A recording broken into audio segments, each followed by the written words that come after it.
All right, we'll go ahead and get started this afternoon.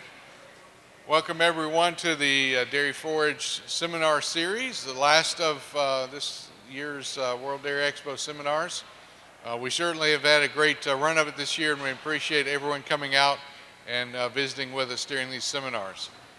For those that haven't met me yet, my name is Dennis Hancock. I get to be the Center Director at the Dairy Forage Research Center. We have our bases in Madison, where we have 2 research units located there. We also have a research unit located up in Marshfield, and then our research dairy is then located in Prairie du Sac.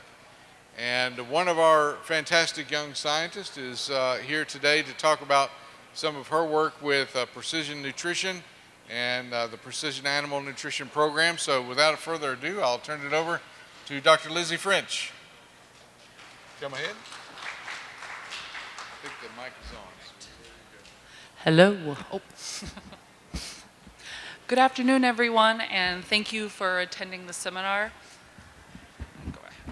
Go ahead and get this out so I can move around.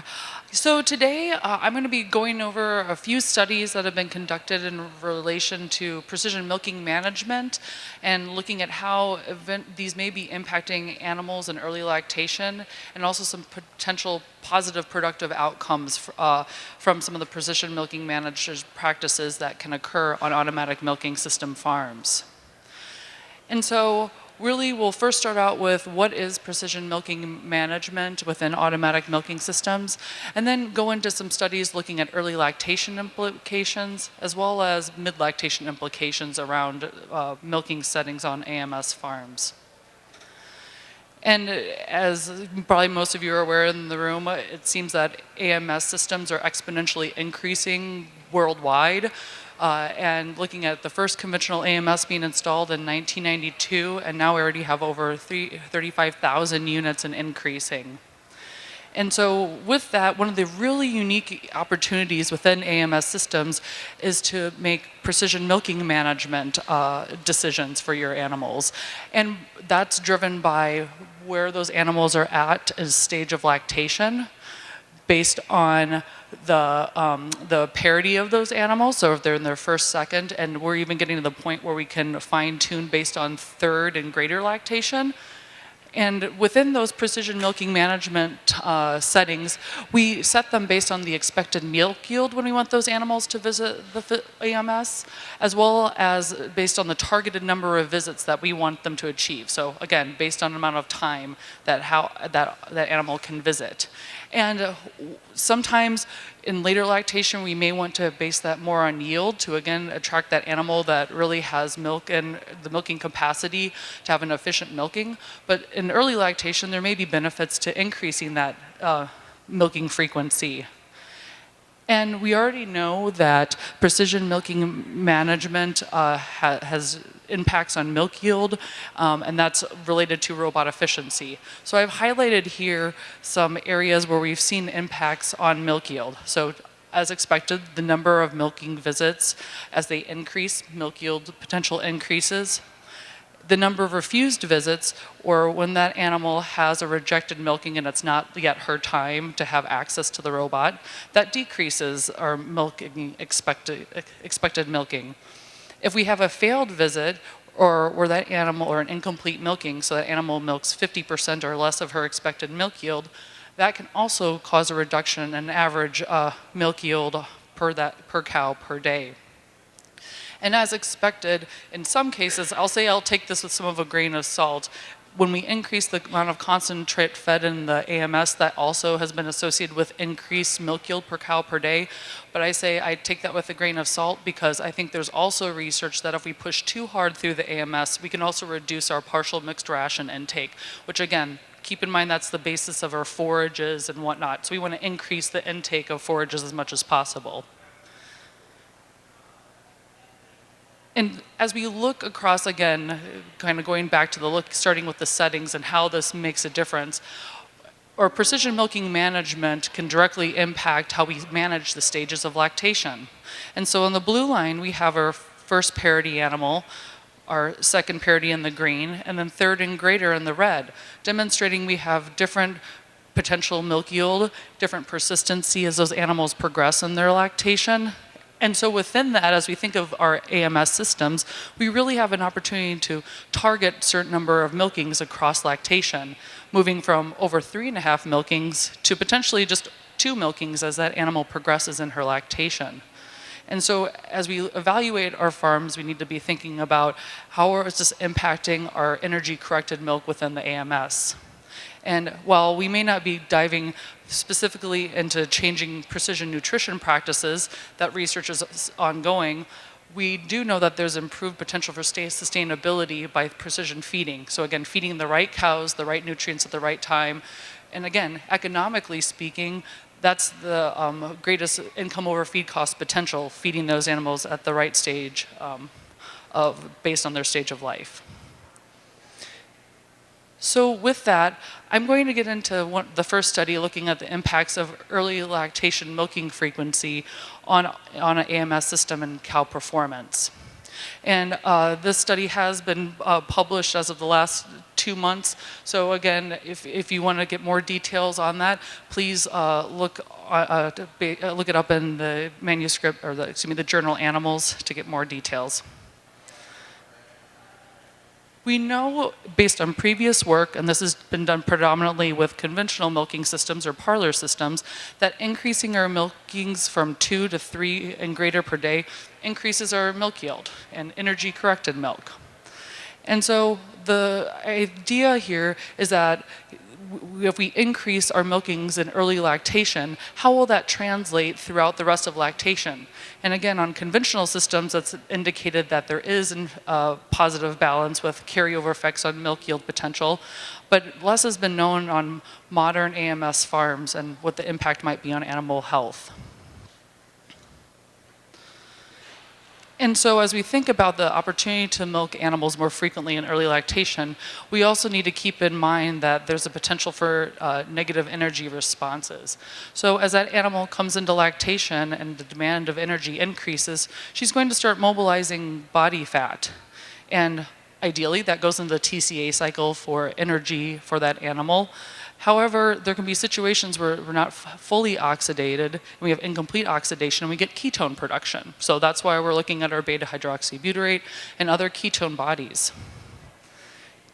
And they can be stored in the other fate can be that they're stored in the liver, which also has detrimental issues to hepatic health and how that animal, her metabolism overall.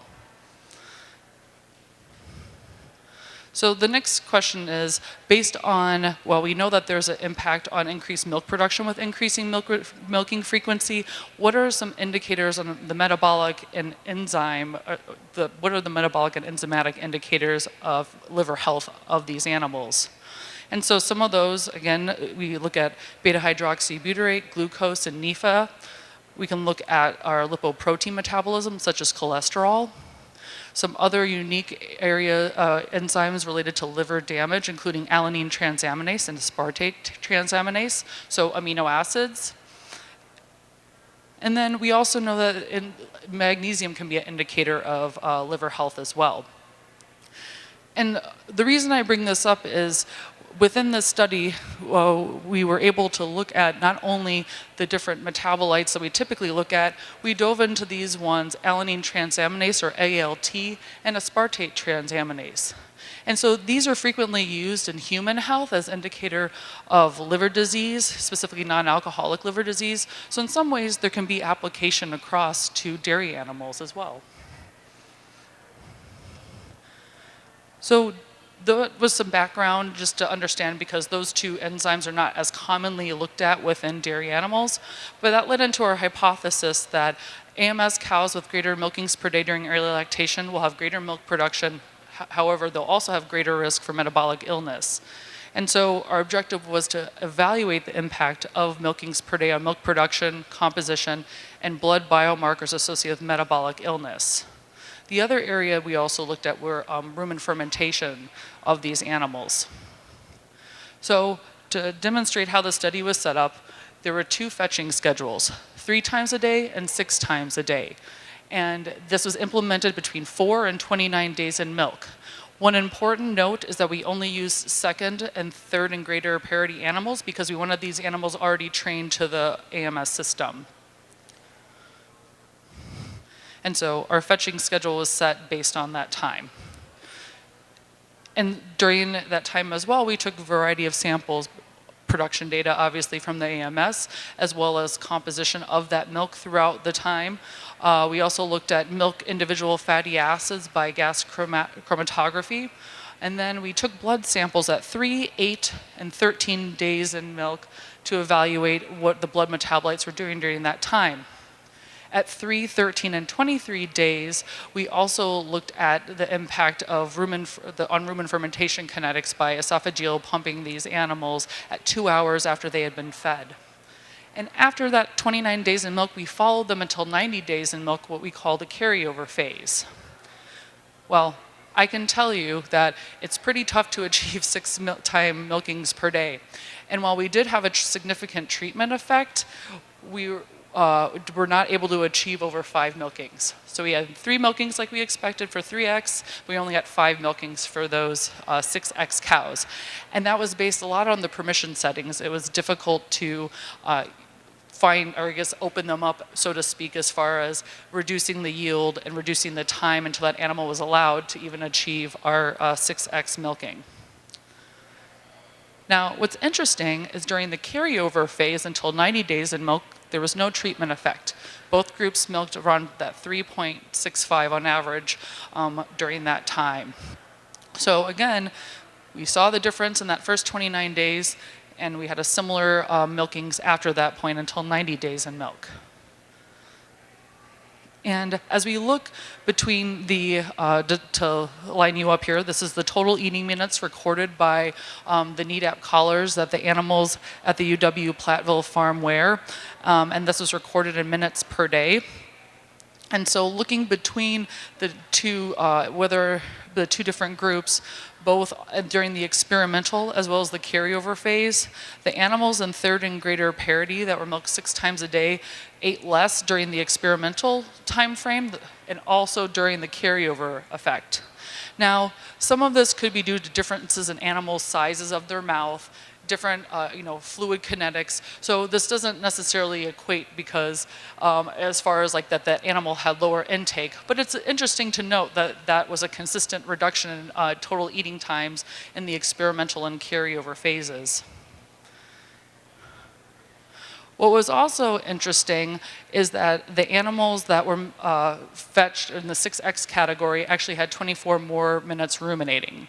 And so taking in mind some of that eating data, is there a potential that they weren't consuming as much and were then ruminating more frequently? Again, this was a numeric effect. Now, as we look across with our milk yield on the y-axis and our days in milk on the x-axis, this goes until the experimental phase, there were some differences as one can see looking at days in milk as milk production increases. But also, there was a tendency for a treatment lactation group and days of milk effect, meaning that those animals that were in the 6X and third and greater parity tended to have greater milk yield overall. And what's interesting is as we look in the milk fat yield, during that time, the milk fat percent and milk fat yield, we also see that there was an increase in the total amount of milk fat percent and milk fat yield within our lactation group, third and greater parity. And there was also a treatment by lactation group interaction for these effects. So more fetching in those third and greater lactation cows, more milk fat, more milk yield, that translates into greater milk fat yield. But what is that doing to the milk fat itself and as far as composition? Because this is really indicative of what's going on with that animal metabolically. And so as we look through, we start off with the de novo fatty acids on the top, and those are the fatty acids that the mammary gland synthesizes itself. And so 60% of milk fatty acids tend to be from de novo sources. Our odd and branch chain fatty acids are more from microbial sources, so those were split out from the rest of the milk fatty acids. And so those are from, again, rumen origin and can be indicators of rumen fermentation. And then long-chain fatty acids, those tend to be from mobile adipose stores or from preformed fatty acids in the cow's diet. And what I want you to take of note is the drastic decrease in de novo fatty acids in the 6X milked cows, as well as the decrease in our odd and branch chain fatty acids. And this was, again, primarily in those third and greater lactation animals. So this kind of gives you an indicator that these animals are really mobilizing their fat stores to maintain their production. Because as we look at the long chain fatty acids, we went from 38% of the total fatty acids to 52%. So again, indicating those animals were mobilizing their stores. And this is just that same figure again to demonstrate that we were indeed seeing most likely more mobilization of adipose stores by those animals, and that we were getting incomplete oxidation taking place. And this was confirmed by looking at our blood plasma beta-hydroxybutyrate in the left panel and our blood plasma fatty acids in the right panel, noting that those animals in the third and greater, milked 6 times a day, had drastically increased BHB as well as fatty acids. So as expected, based on the milk yield, they were mobilizing. And those two, the enzymes I mentioned before, ALT and then AST, those as well were increased. The blood plasma ALT was increased for that same group. The ratio itself tended to increase for those third and greater lactation animals in the 6X group, but keep in mind we only had 8 animals per treatment, and so it was really a pilot study, and the fact that we were able to still see differences indicates that they still were exhibiting quite differences between the groups of cows. And while individual concentrations of volatile fatty acids or the end products of microbial fermentation in the rumen need to be taken with a grain of salt, because again, differences in passage rate and kinetics of each individual animal can impact this. But it was interesting to note that we did have a reduction numerically in those 6X cows milked 3 times that were in the third or greater lactation. So they definitely stood out from the rest of the group.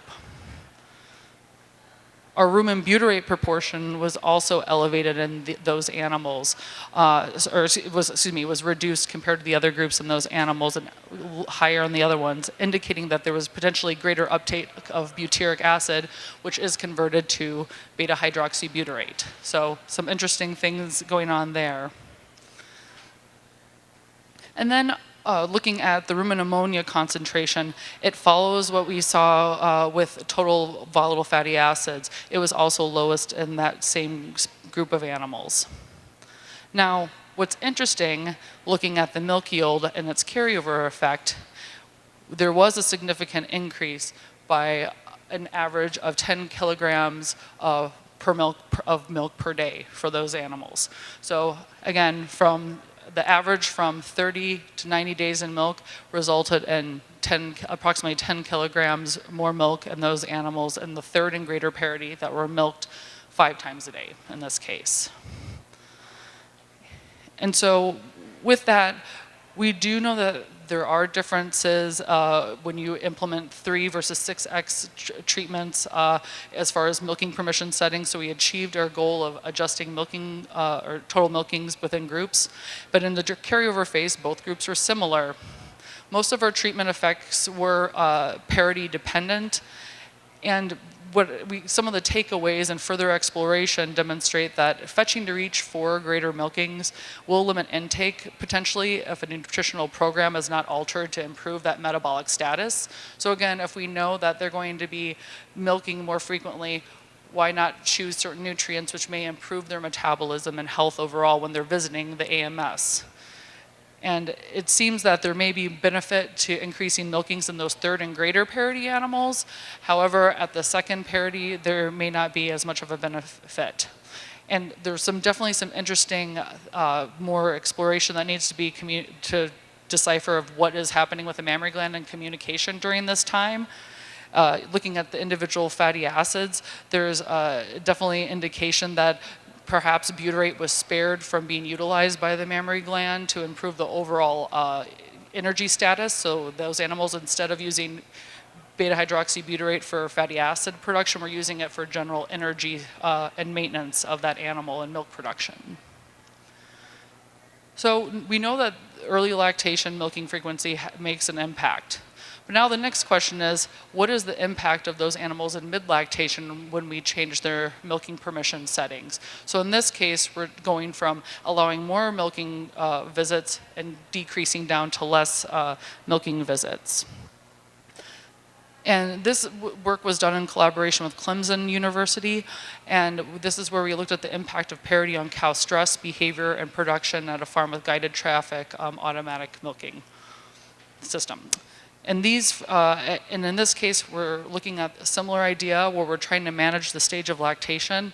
But now in this case, we're in this point between the 3.5 to 2.5 milkings, where we are trying to, again, only allow those animals that have a greater milking potential to visit the robots themselves. And so with this, our hypothesis was that primiparous cows will spend more time in and around the AMS, receive greater agnostic interactions, and show elevated stress compared to multiparous animals. And then our objectives were to compare primiparous and multiparous cows in an guided AMS farm and determine what stress indicators they had. Because again, from an economic standpoint, it makes a lot of sense to reduce those cows' accessibility to the AMS, but we don't totally know what are some of the unknown factors that we're not necessarily measuring for.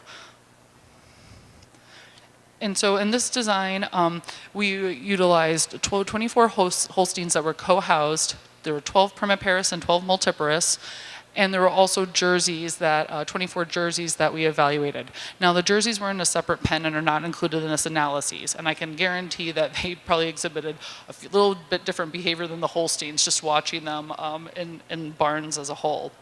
So from 97 to 100 days in milk, this is when our sampling started, but from day 0 until 100 days in milk, animals were allowed to visit every 4 hours or up to 6 times a day.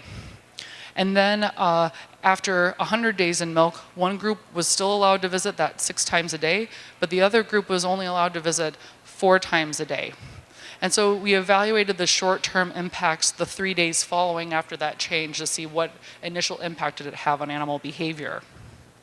And so in these observations, we had cameras throughout the entry gate area, holding area within each AMS, and we marked focal cows with spray paint so they could be identified for the wonderful students that got to analyze this camera data after the fact. And so behaviors were coded as comfort or stressful.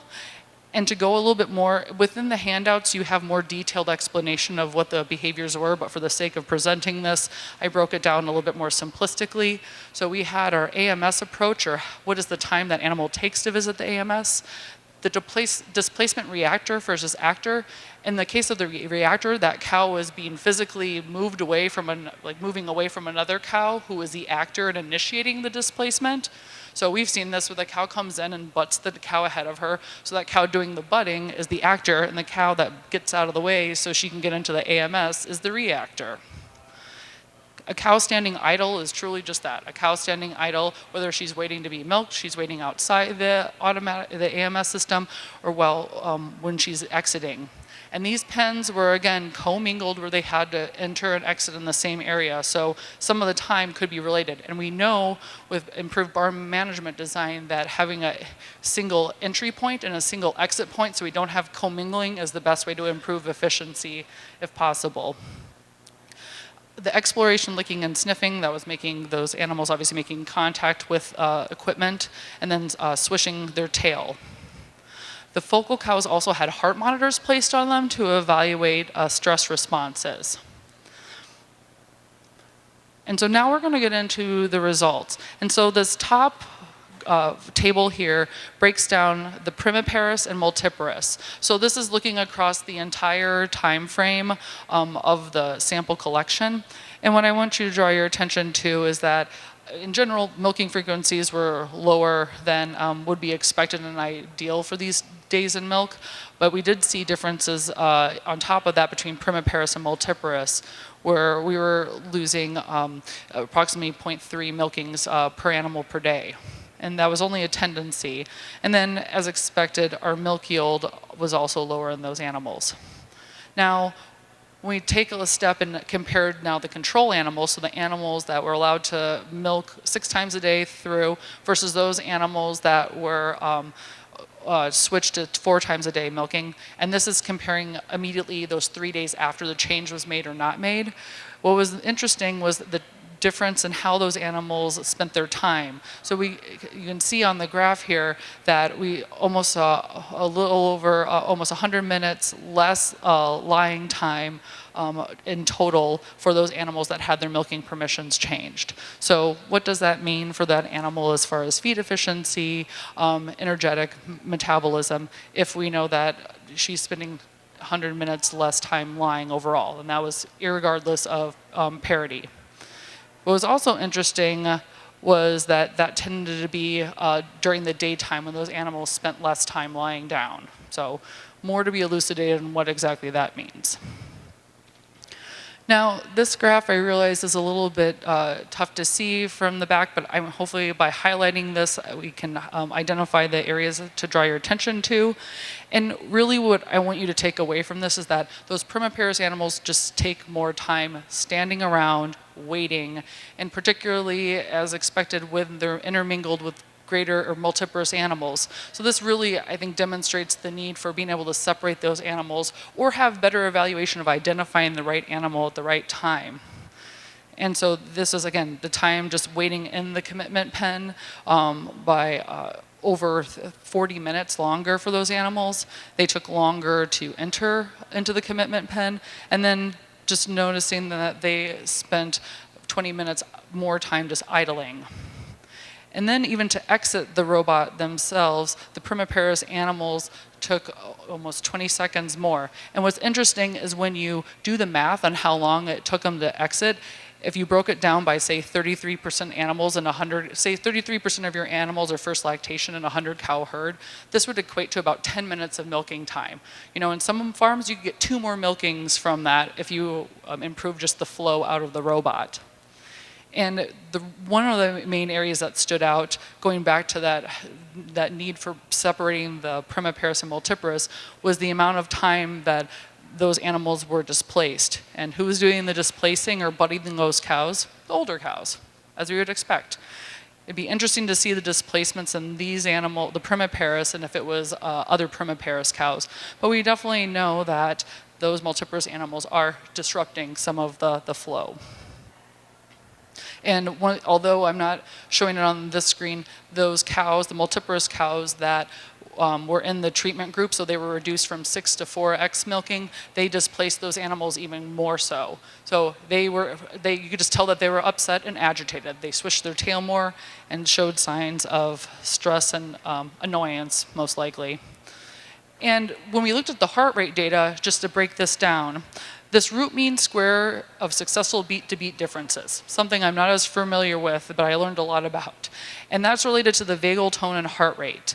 And within those, when we see an or a decrease in that value, that indicates that animal is increased stress. So in this case, again, the animals that were changed demonstrated that they had increased stress. The standard deviation of beat-to-beat interval just shows that their heart was beating faster and there was a shorter interval between beats because they were beating faster. And then looking at the low frequency and high frequency ratio, this relates back to an excitatory effect. So those animals are more excitatory, which, you can see here that it was increased. Now, that was a difference in just the treatment effects alone. Breaking it down by the primiparous and multiparous animals, it's evident that we are seeing greater excitatory effect in the primiparous animals based on this LF and high HF ratio, and that we're also demonstrating that those animals are showing greater signs of stress just as a whole, irregardless if they're changing milking permissions or not. And while I think there's more to be evaluated in this, it was interesting to see that those animals, the primiparous animals, actually exited the AMS faster after making the change to decreasing from 6 to 4x milking. However, the mature cows spent more time exiting the robots and took longer to milk. And so from these results, we were able to conclude that primiparous cows do have greater idle time and less laying time compared to multiparous cows, and that the changing the milking or the precision milking management settings did lead to greater signs of stress in mid-lactation cows versus primiparous short term. And heart rate variables did indicate greater stress in primiparous overall, and this has occurred when animals are changing milking permission short term. So overall, I think we have a lot more to learn, and especially when we start, so one of the things that we didn't have on either of these farms was individual feed intake. So being able to actually know what those cows were eating at the bunk compared to what we were anticipating that they were eating at the robot is very important, and it's something that needs to be further studied.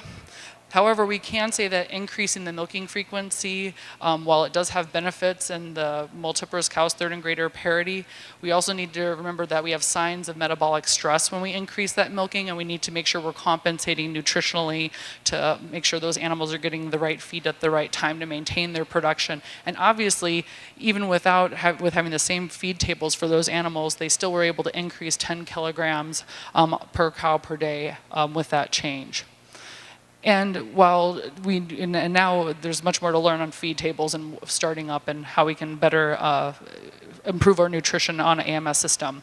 And then also we know that changing our precision milking management short term does have stress and behavior implications. And while we didn't see a difference on milk, doesn't matter. What are we missing? What are some of the underlying areas where we may be able to improve production if they are less stressed? But again, I think that provides evidence that we need to reduce the time that we have animals grouped that are primiparous and multiparous, and if we can, try to split them up. And I do think that there's continued improvements economically as far as precision feeding cows based on their stage of lactation and metabolic needs. And AMS systems and precision milking managers offer the opportunity to do that. So I want to take a brief moment to acknowledge my collaborators, Dr. Ryan Prawley at the University of Wisconsin-Platteville and Dr. Matthias Aguirre at Clemson University.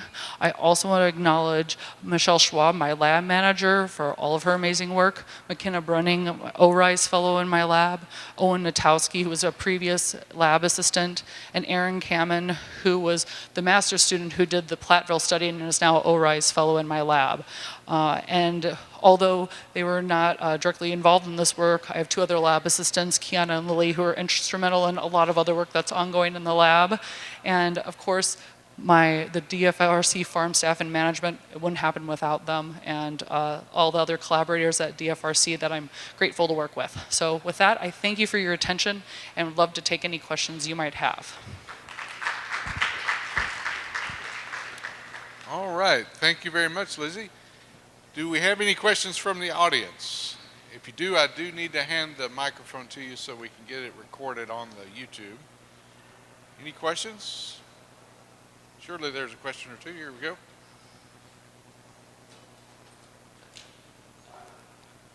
Yes, do you think herd size would matter with the robotic system? Is it going to work better with small herds, medium herds, or large herds?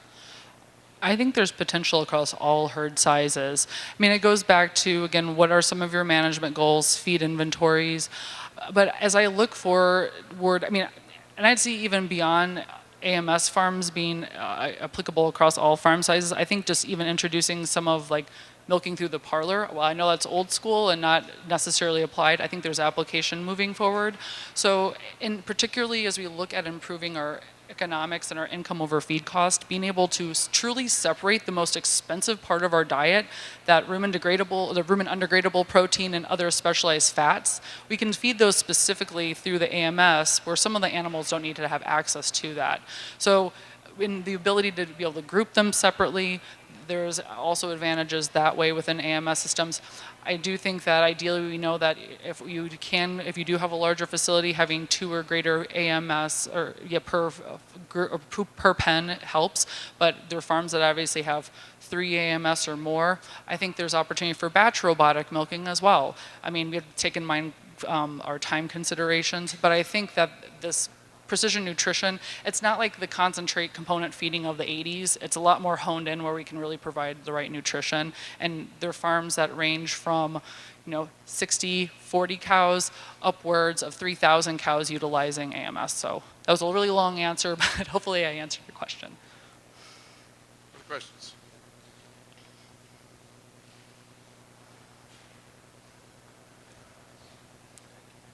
Coming back at the last slide where you said overall conclusions, at the third pinhead point, you see feed based on energy corrected milk of mega cow of milk. Are there anything commercial available or in experimental phases about it? So I can say yes, we're actually just starting a project, another collaboration with Dr. Ryan Prawley, because they now have individual feeding at Platteville, and we're going to be comparing animals feeding based on just the milk yield alone that are in the typical, they have a Lely A5 system, so in their typical feed tables, or we're going to be doing weekly analyses of that milk composition and adjusting specifically based on those mega cows to see what is the benefit, what is the potential there could be if we actually were truly feeding to mega cows. Because I must admit, as a nutritionist, feeding to a pound of milk just drives me nuts because it doesn't take into account our fat, our true protein. There are many things that we're missing. And so this is where I see that the companies need to go to truly optimize the precision nutrition opportunities.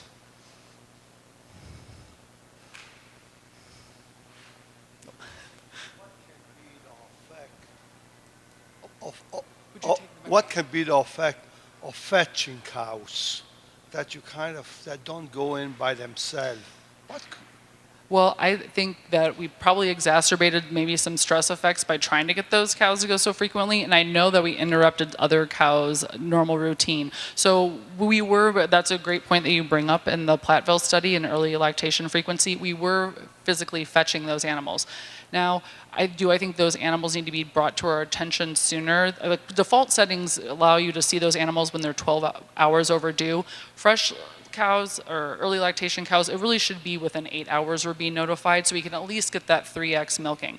I think there's benefit to get that extra fetch again for those more mature cows, but that's where it comes back to time. We know that in most of these systems we have 22 hours a day, 22 hours and a half that we can maximize our milking time, and a lot of the companies will say that's approximately 180 milkings. So you can split 180 milkings on one AMS in some way or form. So which are the animals you want at the right time? But I would say too much fetching is definitely detrimental. It's fetching the right cows at the right time. And so I think that 5 was too much, but I think that getting them at least 3 times to that 3.5 times is critical. And most of the time, some of them might have even come 6 times a day or tried to if we weren't there in the barn. So I hope, does that answer your question a little bit? Yeah. I think that if we put sensors on them, we would know for sure and be able to see like what's their heart rate doing around the time of fetching and things. Other questions?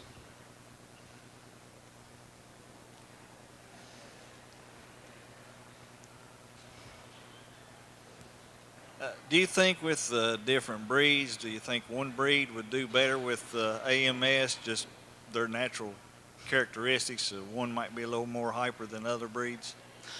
Well, I can say behavior-wise, Jerseys and Holsteins are definitely different. You need to really set up your precision milking management or milking permissions with the idea in mind that Jerseys are going to try to visit more frequently. So whereas we get, say, 2 refusals in a free flow in a Holstein farm, we'll get closer to 3.5 to 4 refusals in a Jersey farm. So they're trying to come a lot more. And also we'll get more idle alarms for those animals because they're just standing and lingering. So I'd say that both are are successful, but I think there are also some different gating. So therefore, like exiting the robot, entering the robot in a Jersey farm, you really need to make sure you can't have animals coming from the side.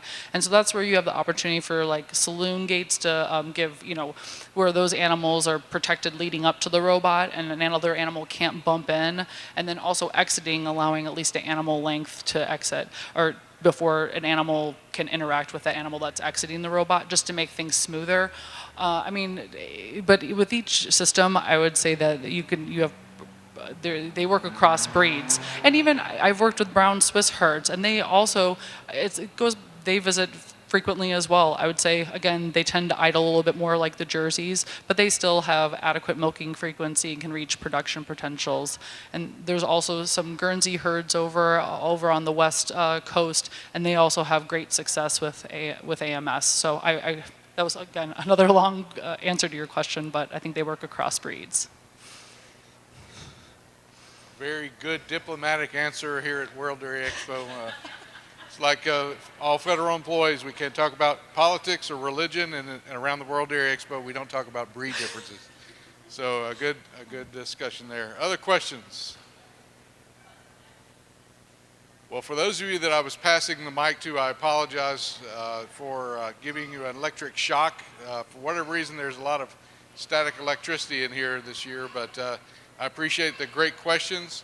And let's give Lizzie another round of applause for a great presentation.